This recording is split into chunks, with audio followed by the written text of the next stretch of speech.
Hello, everyone. Welcome to our podcast on competition law in digital markets in Latin America by the Center for Entertainment, Technology and Information Law, CENTI.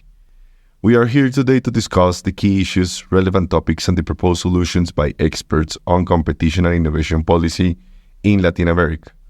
The purpose of this project is to open the debate in society and policy making regarding how to approach regulation and enforcement in digital markets. To lead this discussion, we have invited some of the most experienced professionals in competition, technology, and innovation to help us lead this debate. Today, we have with us Dr. Schrepel. He is an associate professor of law at Vrije University in Amsterdam and a faculty affiliate at Stanford University, where he founded the computational antitrust project that brings together over 65 antitrust agencies. He holds research and teaching positions at the University of Paris 1 and 2. He is a member of the scientific board of the French Regulatory Authority for Audiovisual and Digital Communication and a blockchain expert appointed by the World Economic Forum. He has focused his research on blockchain antitrust, computational antitrust, and complexity science. We have invited you today to join us in a discussion regarding the future of competition policy in Latin America. In Latin America, we're facing some challenges regarding how to set a digital agenda, looking forward on how we should lead our judgments, our regulation, our enforcement efforts by the agencies. This is important because from the perspective of the economy and the development of these digital markets or markets in general, as the traditional brick-and-mortar frontiers disappear, help us understand better what we are doing, how should we be doing it, and what we want to accomplish. The internet has brought new possibilities. The technologies which have developed after the internet, which do not only decentralize content, but actually decentralize transactions and give us the possibility of lowering traditional barriers to access to market, brings very important opportunities for the development of society and the development of these countries who face a lot of challenges. Latin America is in a crucial stage when it has to define how it wants to develop or what is its development model that it wants to leverage on for it to be able to create the proper conditions to be able to take the opportunities that these digital markets are bringing around the world. We have seen amazing models in Southeast Asia, in Asia, in India, in the Middle East, to help us understand better how can we develop this agenda and what are the role that each of the regulations that are being brought into the debate on digital markets play. We have invited you to please to try and explain your thoughts on what is the role of antitrust, privacy, and IP rules regarding these efforts by policymakers. Welcome, Dr. Schrepel. Yeah, thanks a lot for having me. That's a great subject. So two separate thoughts here, and the first one will be very short. The objective of those, at least when it comes to antitrust and IP, you can make a point, is to protect consumers, enhance innovation, right? And to some degree for privacy, you can make the same point. We're here to protect the people from harm to their privacy and enforce data protection. That's the first point I wanted to make, right? When there is no conflict between all of those, it's very easy. You may actually want to maximize them all at the very same time. However, if you look at past experiences in Europe, you see that very often they do conflict. And although the policymakers and sometimes the enforcers, they like to say that they do not, we now have empirical data showing that they do. And this is something that I think other part of the world should learn from. And maybe here in Europe, we could also make something out of it. Let me give you an example. The company Apple changed the privacy settings. This is why now if you have an iPhone, if you develop a new app, if you download a new app, you'll be asked, do you want the app to follow you or not? I'm not sure what people answer to this question, but obviously if you say no, it means that the app won't get access to all the data that the app developer used to get access to. And this will hurt to some degree that app developer in favor of your privacy. So I'm not saying you should say yes. I'm just saying that protecting your privacy here hurts the economic incentive and potentially puts the business model of those developers at risk, maybe for good reasons. But this is beyond the point, right? I just want to show there is a trade-off. Another one that we have here is GDPR, right? So our European data protection law. Let me just quote 2 research papers that actually will expose the trade-offs that you have to consider between privacy and competition. The first is by Chen et al. It's called Privacy Regulation and Firm Performance, published in 2022. And here I quote the paper, by the way, published in the Oxford Martin Working Paper series. I quote here the paper: firms exposed to the GDPR experience a 8% decline in profits, and the decline in profit of small companies is almost double than the average, meaning 16%. Another paper, Jensen et al., the title of the paper is GDPR and the Lost Generation of Innovative Apps, published in the NBER in 2022. I quote, GDPR induced the exit of about a third of available apps, and in the quarters following the implementation of GDPR, entry of new apps fell by half, right? So half of the applications that you could have were never put out there because of GDPR. Again, you may say this is good because those apps would have been bad, or maybe, would have steal your eyeball and will make you kind of a zombie looking at the phone all the time. Sure, this might be true, but you see here that because you want to protect privacy, it is actually declining the competitive pressure, and this is especially hurting the small companies for reasons that I just explored, because for them, it is harder to comply, right? If you have a startup of 4 employees and suddenly you need to comply with GDPR, and by the way, if you're in Europe, you also have now the DMA, the DSA, soon the AI Act, Data Governance Act, and so on and so forth. You may want to hire at least 1, 2, if not 10 lawyers, but remember, your company only has 4 employees, right? So you may see how difficult it is for that company to comply, as opposed to Google, Meta, and Facebook with already thousands of employees. So just putting a few lawyers on the case, may not be as painful than it is for those small companies. This is reason number 1. Reason number 2, those niche companies need access to data in order to better target their niche customers, right? So I give you an example. Let's say that, I have a pacifier in front of me because we have a child next door. Let's say that I'm really into buying beautiful pacifiers so that my child will actually look pretty cool with a pacifier. If I'm a company in the business of making those very cool pacifiers, I need access to data telling me whether or not the user has a child or not.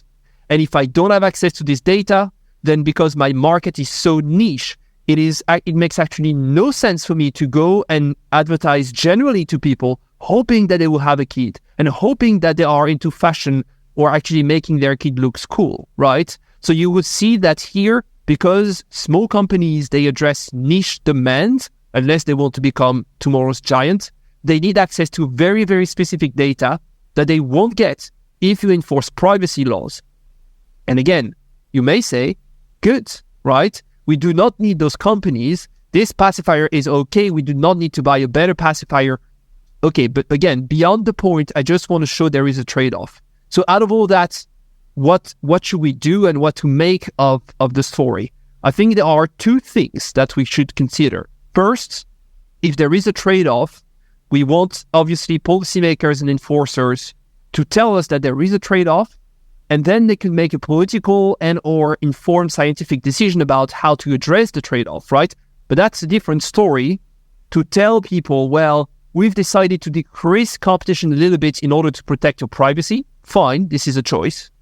As opposed to saying, well, it's all the same. We protected your privacy and there is no impact on the competitive pressure, which here wouldn't be true. But for them to actually have the incentive to do that, you have to reward those policymakers and enforcers when actually they address the trade-off in a way that please people and that is effective. And here, an idea I like to put on the table is the one of what I will call proof of vigilance. The idea would be to say, you want to pass a new regulation? Sure, but first, tell me what is the objective of regulation? So in the case of GDPR, protect privacy. Fine. But 2, give me the variables you will use to measure whether or not you are effective in reaching your objective. And already this begs a very interesting discussion, because if you want to measure whether or not GDPR is effective, if the policymakers were to come to us a couple of years ago and say, well, I will measure that by the amount of banners that you have on the website asking you to validate the cookies, no one would say, well, this is what we want, right? So trying a way to measure whether or not this is effective begs a very interesting question. 3, you want them to tell you, to give you the data after some time has elapsed to actually assess whether or not indeed they reached the objective. And 4th, you may want them to tell you what they will make out of the data. Would it mean that they will get rid of the regulation if not effective? Would it mean that they will make it stricter if not effective, right? All of that may be public, and you may actually try to think that here, if a policymaker told you the objective, how to measure that, and indeed found with public data that their regulation has been effective, then there is a reward, at least a political reward out of all that. So this is idea number 1. Idea number 2 may be more technical. You may want to consider using what is called agent-based modeling. The basic idea is that you create a computer simulation with, it could be up to millions of agents representing you and me, and change the environment in which those agents will evolve and observe what they make out of the new environment. In a paper that we will put out in a couple of weeks with John Schuler from Baltimore, what we've done is that we simulated an ecosystem in which agents want to find information on the web. And we put all of those agents on a scale where, on the one hand, they are very sensible to privacy, to the other in which they are very sensible to the quality of what they get, right? And most agents are somewhere in between. And what you can do is that you could change the environment and see how they behave. So if you assume that there are 2 firms, one very good in terms of quality, the other one very good in terms of privacy, with trade-offs between the 2, you may find that actually introducing GDPR will push those users toward the company that is very good in terms of quality and that used not to be so good in terms of privacy, but because you have GDPR, your rights are protected, which is exactly what happened with GDPR. It pushed people toward Google because if they were privacy sensible, then suddenly they knew they had GDPR to at least give them, the basic rights they wanted to have. So what's interesting with agent-based modeling is that you may simulate the effect of regulation, better see the trade-offs in terms of objectives, and maybe most importantly, you may actually get a better sense of the order by which you need to introduce regulations. If you introduce GDPR before the equivalent of the GMA or before competition law, it is not leading the ecosystem to the very same state as if you were to impose DMA before imposing GDPR. Or it could be that you want first the market to actually come up with a new competitors before GDPR or vice versa. So agent-based modeling is very helpful for policymakers. This is common practice to use it in biology, in some subfields of economics, in physics, somehow in law. This has not been developed too much, but I think now is the time for us to inquire whether we can actually use it to indeed better inform the way by which we regulate. Thank you very much. There's another very interesting subject that is arising, and is algorithm competition. And how can we use algorithm competition? What are the purpose and the role of algorithm competition regarding setting the stage where we want these economies to be able to attract all the opportunities of digital market? Yeah, so here I'll be rather short because we've heard about that for quite a couple of years, right? So companies using algorithm to do dynamic pricing, okay, we have empirical evidence, we know it exists. But if you want to look at the harm, because I believe the target of your initiative is to indeed inform the policymakers and the enforcers, then you go quickly to the subject of algorithmic competition, right? And or collusion. And here what we know is that it exists in a lab. It is possible for computers by themselves, quote unquote, to agree on a certain practice, on a certain behavior. But out there, we fail to see cases being actually enforced by the agencies and to go to courts. So we know it exists. Maybe in this case, you can make a point that we are not detecting this kind of algorithmic collusion. It might be true. But if so, then go back to another episode of your series in which we discussed the use of AI by the agencies to better detect practices. But so far, what I would say is that what we observe is that there is potentially disproportionate efforts being put by competition agencies trying to detect practices when we have little evidence, knowing that those agencies, they have limited resources, right? So they need to actually investigate and monitor the practices that are the most likely to be implemented or the most harmful. So again, the subject of algorithmic competition, it could be a very large subject when it comes to creating better dynamism on the markets. But if the markets are more dynamic, long story short, this should be good for consumers, unless it is hurtful because the companies are able, in a very dynamic way, let's say, to collude just a couple of seconds every day, or when it matters the most, let's say it's Christmas coming, and you know people are going to buy smart watches and headphones just a week before, especially between 6 and 9 p.m. This is where you may see collusion by way of algorithms. But again, as far as I know, there are very little cases, if not actually zero, when it comes to computers decided by themselves that the best way to maximize profit was to collude. I'm not saying it does not exist, but should we direct our attention to that when we have actually lots of other practices out there? I'm quite a skeptic that we should indeed. Thank you very much. I think that definitely evidence-based, both regulation and enforcement, are key to be able to prioritize giving all this information and all these subjects that are arising. I would like today to finally open the floor to probably what's your main research, and is about blockchain and decentralized web. We talk about how the internet was able to decentralize content, and we're seeing now the opportunities that the technology of blockchain and about the decentralized web are bringing to our markets. What are your thoughts about these topics related to setting that digital agenda, and what could be a good perspective for the Latin American jurisdictions? Yeah, so you said something very important. We indeed thought with the internet, and I have lots of books here, published in the early 2000s, that this will decentralize everything. This will be the end of big corporations. Obviously, this has not been the case, right? Because of increasing returns, because of network effect, because people tend to get a lot when they actually all aggregate, around the service. Now, some people would argue that you will never see such concentration of power within the blockchain ecosystem. I think this is wrong, because they are subject to increasing returns and network effect, exactly as the internet Web 2 is subject to those increasing returns. However, what's very interesting from a competition perspective is that there is a decorrelation between the network effect and your ability as an entity to leverage that effect in a way to hurt other businesses and consumers.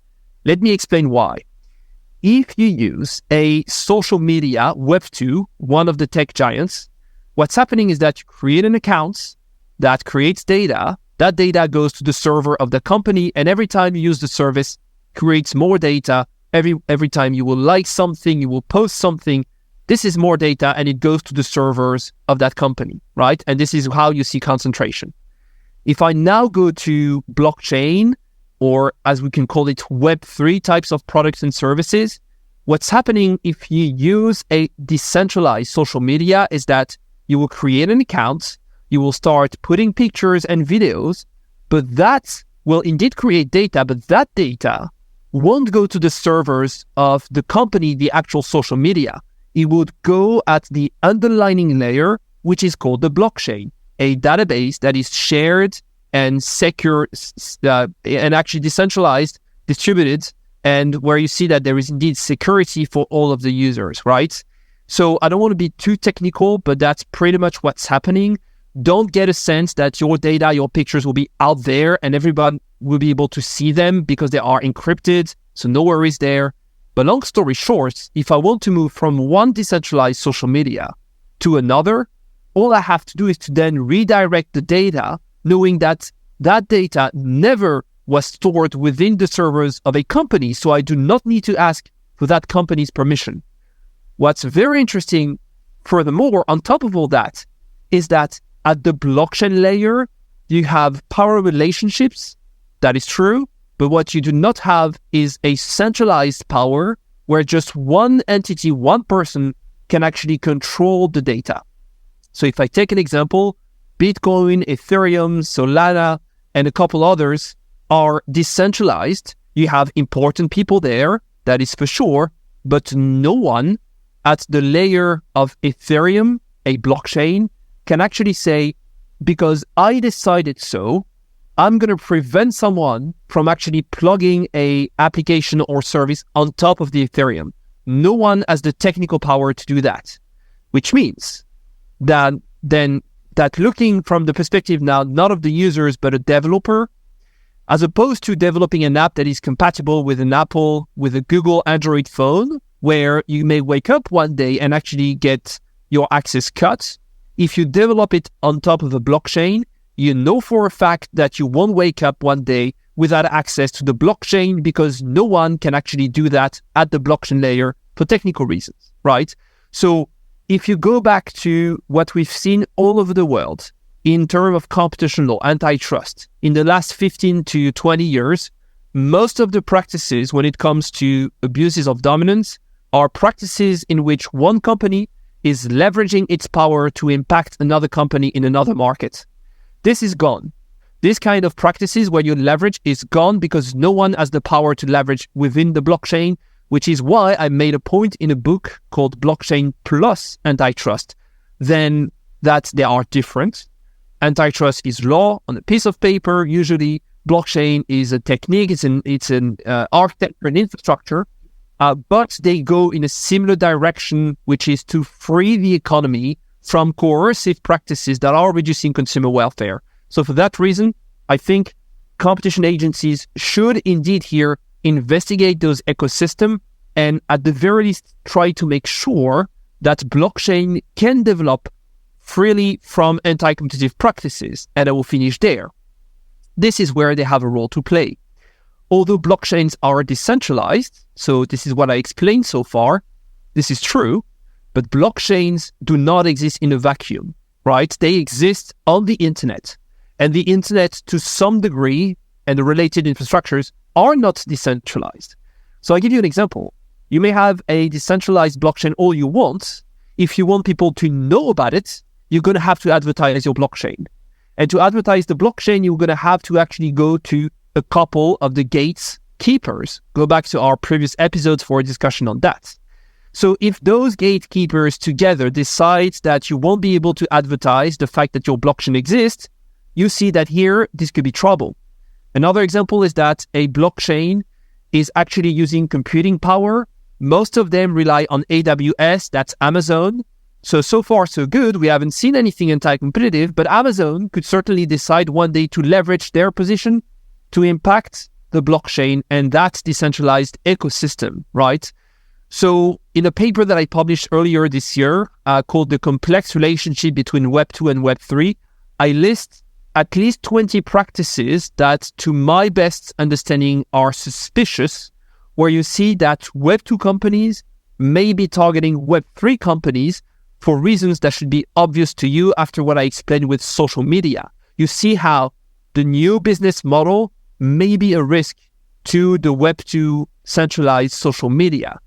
So to make it clear, I am not saying that blockchain will replace everything Web 2 related. I think Web 2 and Web 3, they provide different value. The two may coexist.